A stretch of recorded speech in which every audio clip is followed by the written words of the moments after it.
in the bottom of the ninth inning. He just punched out Jordan on 3 pitches, right? First pitch to this kid, he has been swinging it. Jumped out to that 2-0 lead, had the lead in the 8th, gave it up, and that's a tough one. He did jump on Kikuchi early when he seemed like he kind of had him.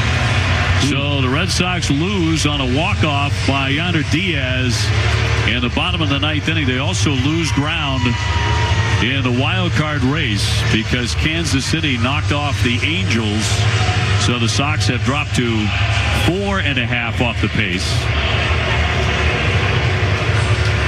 And in high style, the Houston Astros step to a win on a walk-off home run by Yonder Diaz.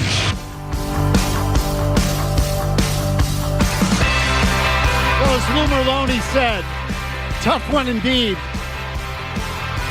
Red Sox had every opportunity to win that game last night, led throughout. In fact, never trailed until the final pitch of the game. Right? They get 2 runs in the first inning. Then they went up 4-2 on the home run by Masataka Yoshida in the middle of the game, for those of you who watched. And the Astros then tied it up again. Red Sox bullpen once more, the culprit.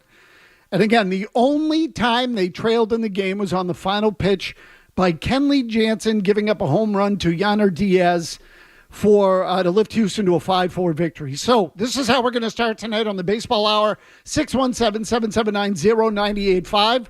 We'll take your calls right away. And Matt McCarthy, kind enough to join alongside as we talk baseball in this final hour. And you never know when one of these nights is going to be the final nail in the coffin. The show, the Baseball Hour, will continue through the regular season so long as the Red Sox are playing games. And if they play in the postseason, we'll continue to do those shows then as well. Now it will be done October 1st, thankfully. Okay, so Jimmy thinks it's basically done. So that's the question I'm going to ask first concerning the fate of the club. Where do you stand? Was that the final nail? Was that the one that pushes them over the edge? We'll take your thoughts on that. And I have a big picture. We like to play the blame game and talk radio. It's what we do. So I have a question about who you would blame more regarding the trading deadline of the Red Sox. And you would say, well, what are my options? Craig Breslow and John Henry? We are going to give you one option from ownership and management, one option from uniformed personnel. I want you to tell me who you blame more. And we'll get to that in just a little bit. But again, we'll start with the bigger picture issue, which is last night's loss, what it means. And just to give you the standings quickly, the Red Sox now 4.5 games out of a playoff spot, 4 on the loss column to both the Minnesota Twins and the Kansas City Royals. Okay, Minnesota lost last night. The Red Sox are now, both Minnesota and Kansas City are 70 and 55. So both of those clubs tied for the second and third wild card spots.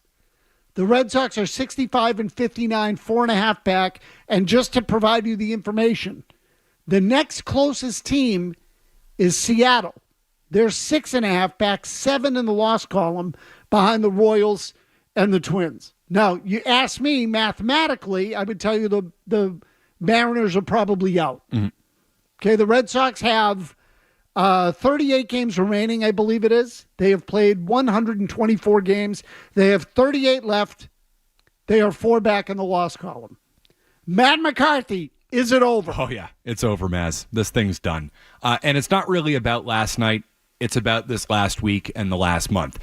You said earlier on the program that, last night was a winnable game. And that's why you still believe that maybe they just might not be done because, hey, it was a winnable game. And there have been a number of winnable games in the last week. There have been a hell of a lot of winnable games over the last month that the Red Sox have lost going back to the All-Star break. In fact, that's kind of been the story with this team, Mazz, losing winnable games. That's why I say they're done. Because the bullpen obviously is a mess. The starting pitching has been better, but I still don't know if it's going to hold up over the course of the next 38 games. The offense can hit. They can hit. The lineup's pretty good, but they just continue to find ways to lose games, and it's become a trend. it's become a problem. This is not a 1 week thing. This is not a 1 series thing. This is a second half thing for the Red Sox. It goes all the way back to the All-Star break. They have not been the same team coming out of the break. They're done. They're cooked. 12 blown saves, Mazz, since the All-Star break. 12. I'm sorry. That's not an accident. That's horrendous. They're done. Okay, and the 12 blown saves, I'm glad you brought up that stat because that's the one. And as bad as the starting pitching has been, the Red Sox basically have only been able to win games when they've out-hit the opposition. The 5-1 win over Baltimore on Saturday behind Brian Bayo was an aberration as of late. Anyway, they really have not had many games like that. Last night was a game they could have won. They had a game at Fenway Park against the Astros where they led 3-1 going into the 7th inning. Lucas Sims gave up a 3-run home run, a 2-run home run rather, to Jose Altuve in that game that tied the score. The Red Sox ended up losing, but you get the idea. Bullpen, bullpen, bullpen, which oddly enough, the Red Sox actually added to at the trade deadline. Now, we'll get to the particulars on that, and that relates to our question about who you blame. But again, we'll put that to the side momentarily. As we discuss where they are in the standings and whether or not it's over, before we even get to that, and before I give you my answer, because McCarthy has already addressed it, let me play for you an exchange that Alex Cora had with Alex Spear of the Boston Globe last night after the game. This concerned, you'll hear the question from Alex Spear. Is it hard not to kind of feel this as kind of a snowballing phenomenon in the, Not really, to be honest with you. I think we're getting healthy. They're a good team. A bloop single, a stolen base, and a single to left. They tie the game, and then a good swing in the ninth. They hit the homer, but I thought we threw the ball well, and you're gonna go through stretches like this, and you're gonna win some and lose some. But I do believe with the way we've thrown the ball from the first to the sixth inning, we're gonna be okay. We're gonna be okay. I think that's the most important thing. We struggled there for a little bit, and now we're throwing the ball extremely well from our starters, and they're giving us a chance to win. That's what happened early in the season, and I think we're gonna continue doing that.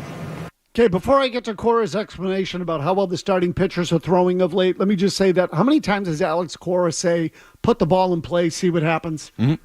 Okay, so when you preach that, you can't then say, well, we lost on a broken bat hit and a bloop. And, right. Okay, they put the ball in play. You had some at-bats where you didn't. This has been an ongoing problem with the Red Sox all year. They continue to strike out, and I'm not blaming Cora for the strikeouts. Now I'm going to be the one that tells you the roster is the roster. Guys who strike out tend to strike out. So that's what you're going to get. But the Astros are a team that'll put the ball in play. And sometimes those fall in for hits. And you can win a lot of games doing that. You're not going to win a World Series in all probability doing just that. You have to do other things, but making contact counts. Now, as it relates to Cora and the pitching staff, when Cora says, I'm not alarmed, we're getting healthy.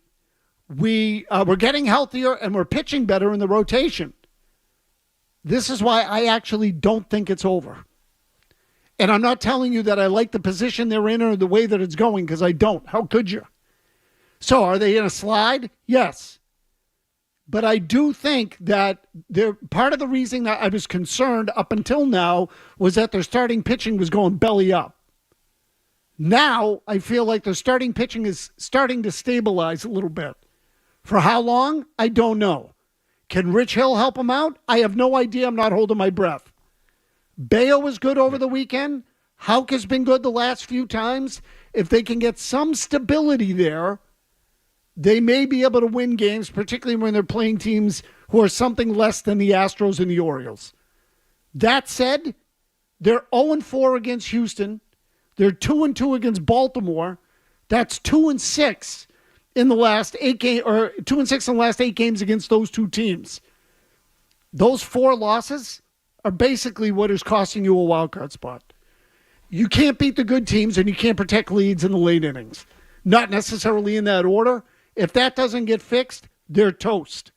But I do, Matt, believe it or not, have some level of confidence that in some ways they're actually getting closer. So the problem is they're going to run out of time, Mazz. I hear what you're saying. The starting pitching is starting to stabilize. I think, one of the sneaky stories is it feels like Bayo has been better since Jansen got here. Bayo has turned the corner a little bit. And you mean Danny Jansen? Right, exactly. Tanner Houck is, had a rough re-entry to the second half, has looked better. Who knows about Rich Hill? You name it. They'll get Slayton back. They might get Hendricks. Who knows? The bullpen might eventually stabilize. Martin's back, and I think he's been pretty good. Jansen's, he's been solid this year. Bad night last night. He's been solid. I just don't think, even if all those things break the way that you're saying, Mazz, that things might trend in the right direction, and Alex Cora is making the argument that it will last night. I don't think they have enough time. They've got 38 games to go, and they're back 4.5 games. And let's not ignore the fact that Kansas City is playing really good baseball. Minnesota might be the bigger argument. They just lost Joe Ryan. Maybe they find a way to fall back to the pack.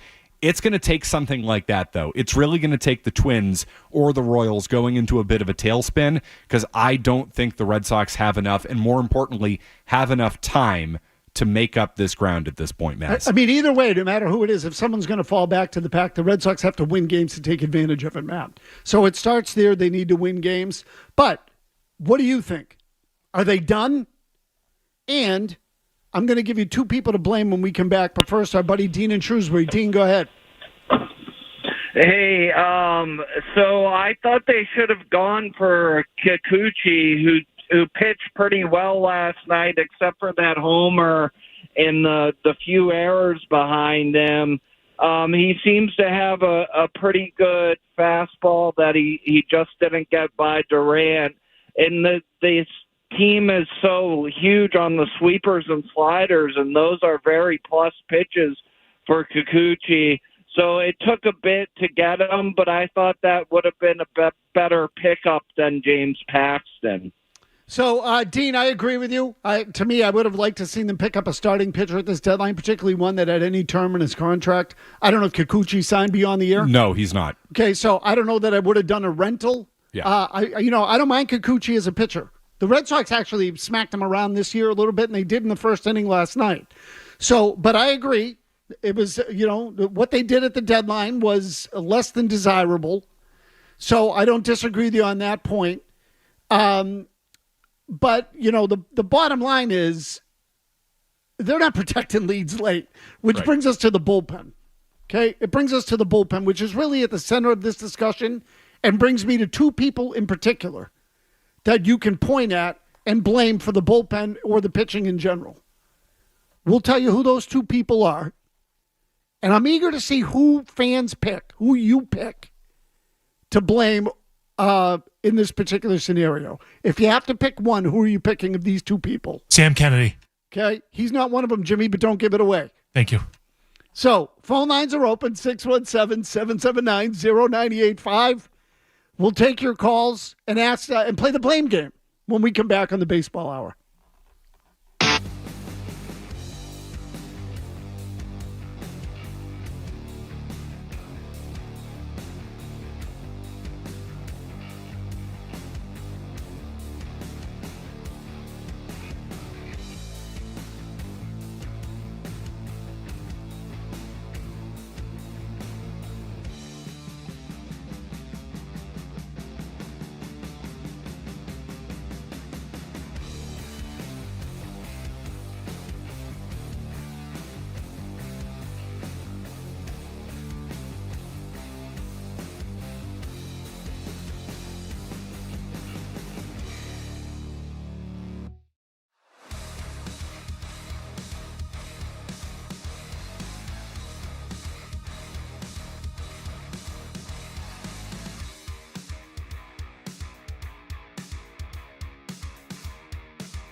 field base hit. McCormick into third. He's coming around. Ref Snyder will just toss it into second, and this game is tied.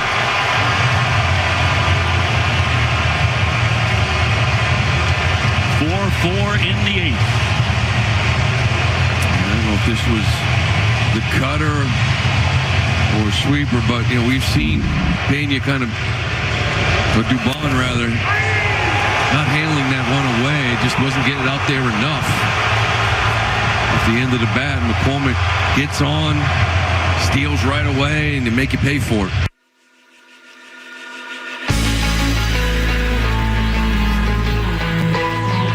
That was not the decisive hit in the game last night, but it might have been the most important. So let me just set the stage for you here quickly. We'll get back to your calls, and then I'll ask you the other question, and then we'll play the blame game. Okay, when you look at last night in the eighth inning, the Red Sox had a 4-3 lead at that point. Prior to the eighth, they had brought Chris Martin in to pitch the seventh.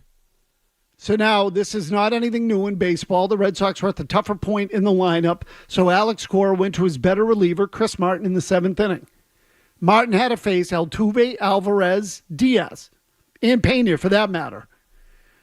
Struck out Diaz, struck out Pena to end the inning, gave up a hit to Alvarez. The point being, it was a little bit of a high wire act for Chris Martin, but he got out of there without giving up a run. So when they got to the eighth, they had to go to Lucas Sims. Sims comes in, walks the leadoff man. He then gets a double play, gives up a single to McCormick. McCormick steals second, and then Mauricio Dubon singles to tie the game. So he had 2 outs, nobody on. Gave up consecutive hits with a stolen base in between. The hit to Mauricio Dubon, I found particularly frustrating. He's a number 8 hitter in the lineup. You heard Lou Merloni in the broadcast there mention how he cannot handle the pitch outside. A breaking ball in the outer part of the plate, he cannot handle. The one he hit for a hit, and the reason he can't handle it is because he pulls off the plate on every swing. He's basically falling towards the third base dugout every time he swings. Cannot handle that pitch. The one he got for a hit was one that hung up in the middle of the plate, or caught enough of the plate that he could hook it into left field. So you tell me, who do I blame for the fact that the Red Sox bullpen is blowing up here in the second half? Do I blame Craig Breslow for bringing in acquisitions that aren't good enough? Or do I blame Andrew Bailey, the pitching coach, for not getting the most out of these relievers? Who do I blame? Well, given that Lucas Sims and Luis Garcia, who have pretty much been Garcia's been a complete disaster. Sims hasn't been good. Given that those guys were good pitchers before they came here, Mazz, fine, solid pitchers. Nothing special, but big league arms. Given that they haven't looked like big league arms, particularly in the case of Garcia, I think I have to blame the pitching coach, right? I mean, isn't this a reflection of, the Red Sox style and their philosophy, that all of a sudden you come here and 2 guys who are getting guys out this year can't get guys out because now they're pitching in the Andrew Bailey way? You've made this point all day. I think it's a good one. I actually think I blame Andrew Bailey in this sense. Okay, so I want to look up the numbers in particular on these 2 guys. Lucas Sims with the Red Sox, 8 2/3. 8 hits, 6 runs, 5 walks, 7 strikeouts. His ERA is 6.23. Did I say that already? 6.23 ERA. Woof. Luis Garcia. Oh, baby. I read these last night. I couldn't believe how bad these were. 7 2/3, 16 hits, 13 runs, 12 earned. He has 1 walk, 6 strikeouts. So he actually hasn't walked a lot of guys. What's but his ERA? ERA, 14.09. Is that bad? Okay. It's horrendously bad. 14 ERA. It's a 14 ERA, Mazz. I can't help but laugh. It's a 14 ERA. Jimmy Stewart, if I were to ask you quickly, do you like the way the Red Sox pitch? What would you say? They suck and blow, Tony. Okay, so I don't know that I'd go quite that far. I would. But maybe.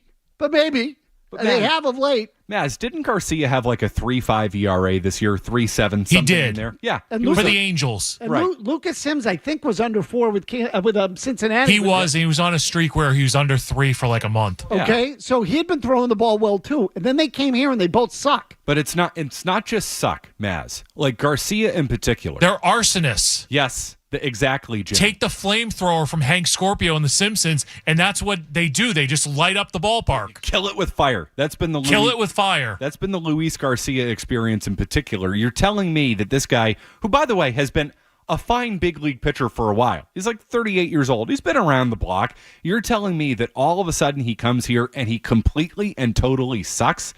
And somehow that's not on the Red Sox and the way they're doing things. I'm sorry. This is a reflection of the pitching coach, not necessarily the GM. I'll criticize Greg Breslow for a lot of things.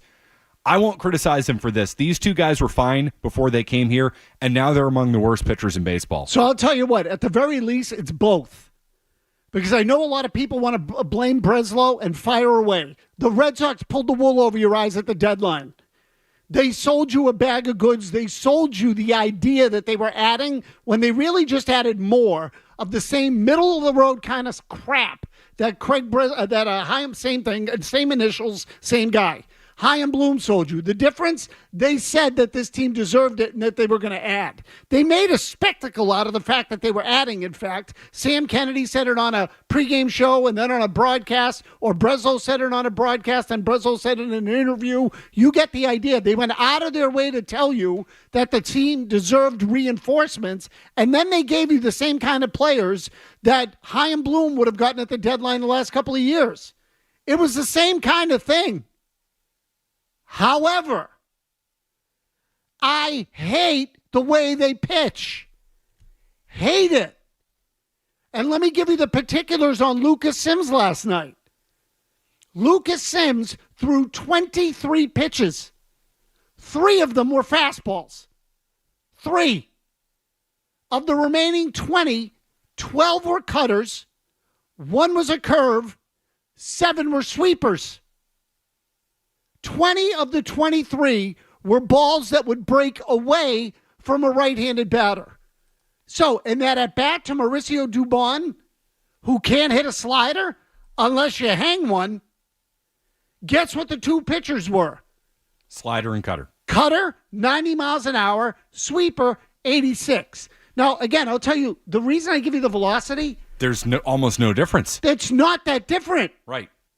It's not like you're throwing one of them when you throw a curveball at 78 and a fastball at 95. Okay, the gap is not that great. So, effectively, you're swinging at the same kind of pitch. Right. 4 miles an hour is nothing for a big league hitter, even one that kind of sucks like Dubon. So, let's call it 88 to split the difference. Okay, one's 2 miles an hour faster, one's 2 miles an hour slower. Big deal. I can adjust to that. And they both break away from you. Now, the cutter doesn't break as much. The slider might have a little more depth. But what happens if the slider hangs? You're going to rip it. Right.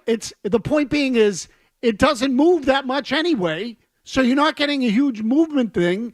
And let me read to you this comment that was in a story by Jen McCaffrey at The Athletic. She wrote a story on the fact that Andrew Bailey has what was referred to in the headline of this story as an innovative pitching strategy, to which I would tell you it's not that innovative. Pitching backwards, which means breaking stuff first, fastball second, is not that innovative. It has been done historically. Lots of people have done it. Usually it's done by finesse left-handers, the Rich Hills of the world, who will throw you curveballs or change-ups like Jamie Moyer and then sneak a fastball by you because the breaking stuff sets up the fastball. Right. Drunk ballers. Right. The Red Sox are doing it with guys who throw hard. Last night, Lucas Sims hit 97. Jen McCaffrey has a quote in this story. One MLB hitting coach admitted that he had his hitters sit slider against the Red Sox when they came to town, and it looks like he's not alone. Everybody knows it. Everybody knows you're going to pitch backwards. Everybody knows they're going to get sliders. In the case of Mauricio Dubon, He knew that he would get 20 sliders effectively in 23 pitches last night. So what did you think was going to happen when there was a key spot in the 8th inning? You look slider, you get one middle in, and you rip it down the line. So again, you want to blame Breslow. He's just worthy of some blame too. But the pitching philosophy kind of blows. Teams have caught up to it, and the Red Sox have not adjusted. Yeah, that's the problem. There's no adjustment here, Mazz. It's one thing to come in and pitch backwards, which helped the team earlier on in the year. And, it's kind of, masking, I guess, the overall lack of talent that they have, in pitching in the major leagues, minor leagues, you name it. But then you need to adjust once everybody figures out that this is what you're doing. Pitching is all about keeping the hitters off balance. It's about adjusting. It's about working both sides of the plate, using every pitch at your disposal. You want to pitch backwards? That's fine. I'm all for it. I like finesse guys. I've always been I love watching Rich Hill pitch. I do. I think it's fun. But you need to be able to work both sides of the plate and keep guys off balance by using every pitch in your arsenal. You can't go out there and throw 3 fastballs out of 23 when every other pitch is essentially the same. You can't do that. Well, and the other thing, Matt, quickly is it's one thing when you have a guy on your staff who pitches backwards. So maybe you're facing Brian Bayo one night and he's throwing 96. Tanner Houck, who's thrown in the 90s with movement, similar repertoire as Bayo, although Bayo throws a change, Houck throws more of a slider. But you get the idea. They both have velocity. Mm-hmm. When your whole staff is throwing off speed, the other team can plan for it on the day of the series opener and say, anytime you get in a key spot, sit off speed. And the Red Sox keep doing it. Well, isn't that the analytical model, as you find a bunch of guys who fit what you want to do and they're all kind of the same? Unbelievable. That doesn't work in the real world. I mean, you got to mix up the staff a little. At the very least, mix up the staff. Make the hitter adjust from one night to the next. And it's not that easy to go back and forth. But when you can just go with one game plan for the whole series because everybody's throwing sliders, that's not that tough. Anyway, Kevin Majori is back there. He's got your headlines. Oh, no. Sorry, Mark. I did this again. I got the headline guy sitting. See, I'm not used to this. Matt McCarthy's got your headlines. We'll be back with your phone calls. Again, who do you blame? The GM or the pitching coach? I blame both.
What made Tanner so well tonight?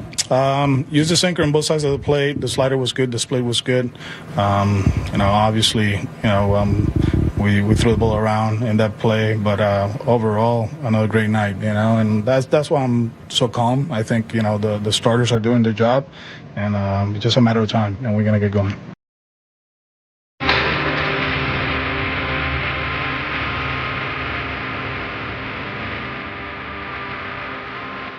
Very optimistic, Alex Cora. The question is why? Does Cora really believe that? Is he now just accepting the fact that he has a young team that needs to learn some things and a front office that isn't going to put money into some of the problems or trade prospects to fix some of the problems until the team reaches a certain competitive point? What is Cora's motivation for the... Because I think Cora does everything for a reason. Mm-hmm. I think he's one of those people. I don't think there's ever a moment where he just kind of does it because he feels it. I think that he has a plan for just about everything. So why would Cora be optimistic now at a moment like this where the bullpen is reeling and the Red Sox are fading out of the race? I think he's trying to instill optimism in his team because he probably feels that they're starting to go sideways a little bit, which is why he's going the other way. I think he's trying to pull his team in his direction. I don't know if he necessarily believes it, Mazz. I don't know if there's a lot of conviction behind it, but I think he's doing what he needs to do to try to right the ship, which is different from years past where I think he helped sink the ship because he was frustrated at ownership, frustrated at the front office. And because he didn't have a contract. Now that he has his contract, as Jimmy Stewart would call it, hush money, it is a little bit easier for him to try to say the right things, even if he doesn't necessarily believe those things. So that's what I think. I think he's made an effort all year long to try to keep his players focused, to keep boosting their confidence with the young guys, get them pointed in the right direction, and try to teach them or guide them through the ups and downs of a baseball season. I mean, that's what young guys need.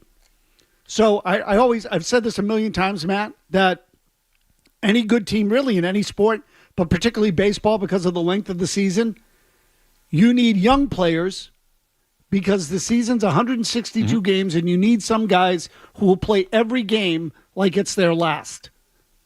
And you need veteran guys because the season's 162 games, and you need guys who won't play every game like it's their last. Right, because that's actually a good thing. Let's pace ourselves here, guys. Don't overreact. We play again tomorrow type of thing. So it's a big picture sport, but you still have to play hard enough to win. So a combination of young and old can really make a difference. They don't have that many old guys.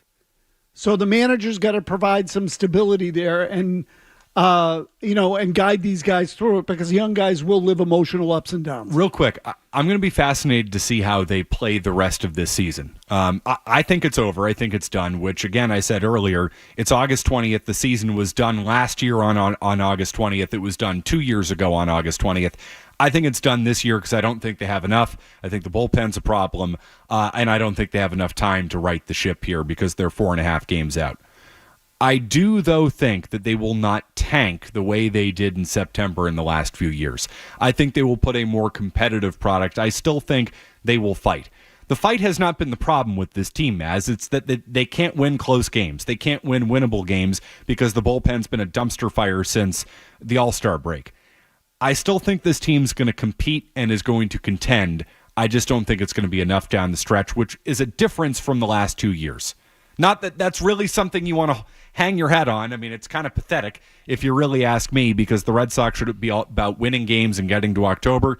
But I think it will be different, and I think Cora's approach is a little bit different than it has been in years past. 12 blown saves since the All-Star break. 12? You can't go to the playoffs if you're doing that, Mazz. You can't. Holy crap. How do you blow 12 games in that period of time? You have to try. And by the way, I should tell you that it's not necessarily blown games because sometimes you can blow 2 saves in the same game. Oh, and they have. Okay. Oh, they definitely have. Multiple times. And that's a neat trick, too. They've accomplished that. There's my buddy Steve in Fall River. Steve, how you doing?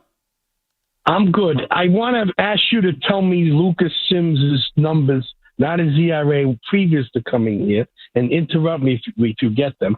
I heard very briefly they were going to trade Kenley Jansen because they had another closer available. Who was this other guy? They supposedly had. Where is he? AAA. He's rehabbing. Okay, he's rehabbing. Is he going to be back this season? Probably. Okay, so there's some help. Where's this Slayton character? Rehab. Where's he at? Same deal. When's he due back, Tony? Come on. Sooner than Hendricks.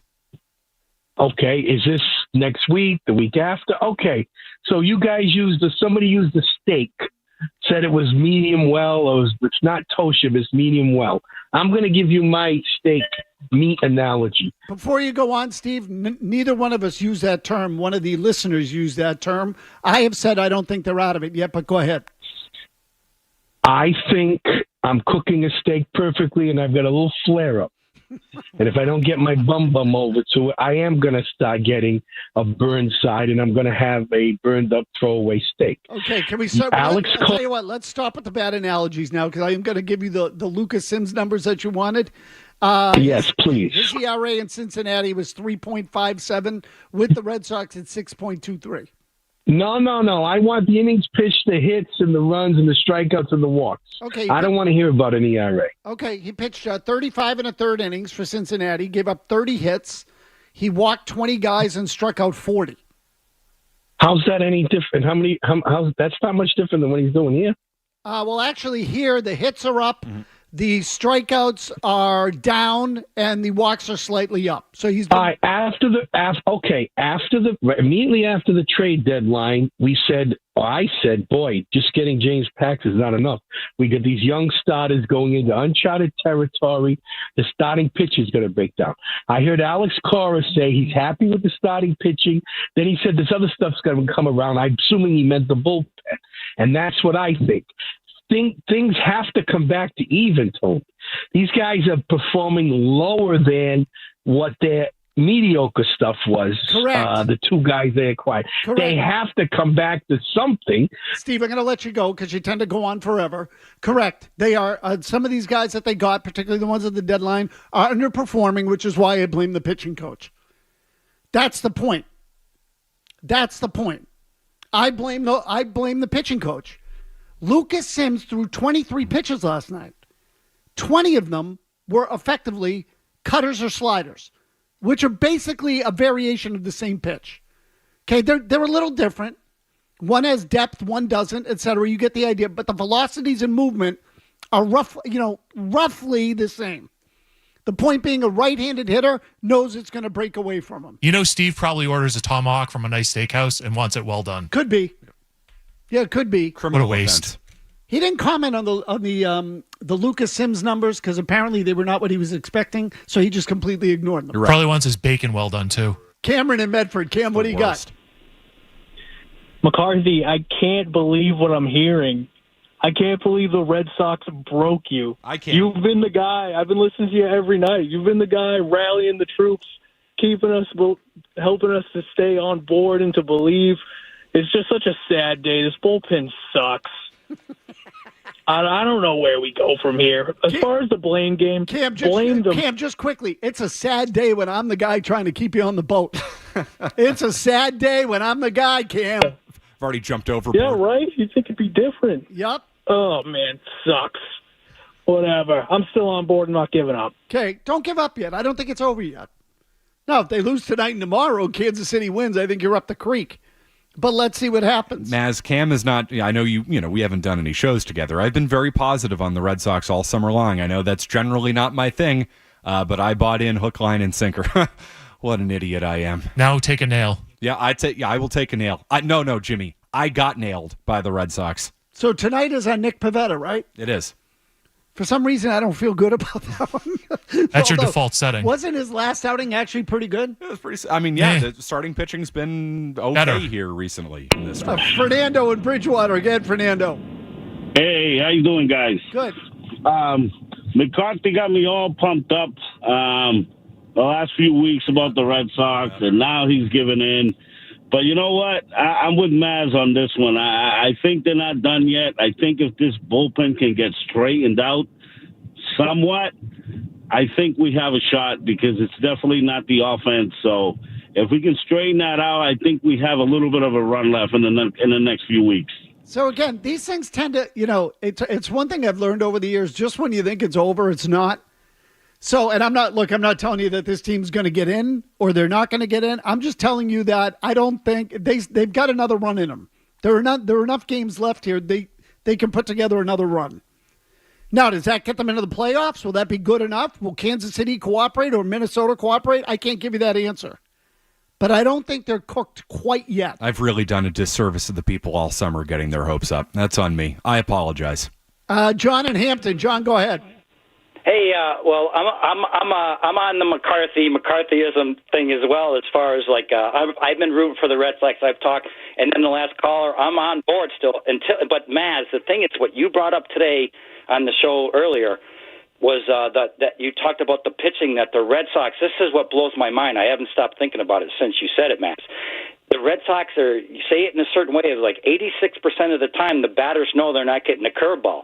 So if you go to the Houston Astros, it's even easier to not even steal signs with a watch or a tin, like a trash can on and banging every time they know it's going to be a strike or a fastball or something. It's like they've gone. It's weirdest thing in baseball that they actually pitch. They don't throw a fastball only like sliders 12% of the time. Yeah, sliders. They throw sliders out their ass. That's what they do. Slider, slider, slider. That's all you're going to get all night long. Who needs to steal signs against the Red Sox? They tell you what's coming. You don't have to steal signs against them. They tell you. Slider. Just wait for the slider. That's what's coming. Is anyone really surprised by that? We'll wrap it up with McCarthy. I'm going to ask him about the guys in the minor leagues, the big three. Oh, yeah. Who are now suddenly the big two. We'll explain when we come back. Stay tuned for more of the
Sports Hub.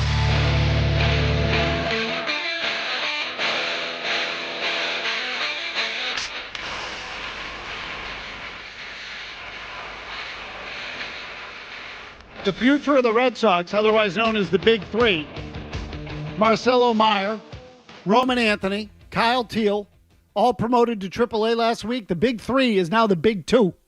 McCarthy, you want to explain? Yes, that's because Marcelo Meyer is hurt again, Mazz. Do you need me to say anything else? No, not really. It's a lingering hip and glute issue for Marcelo Meyer. He was on the IL in Portland 2-3 weeks ago again with this same issue.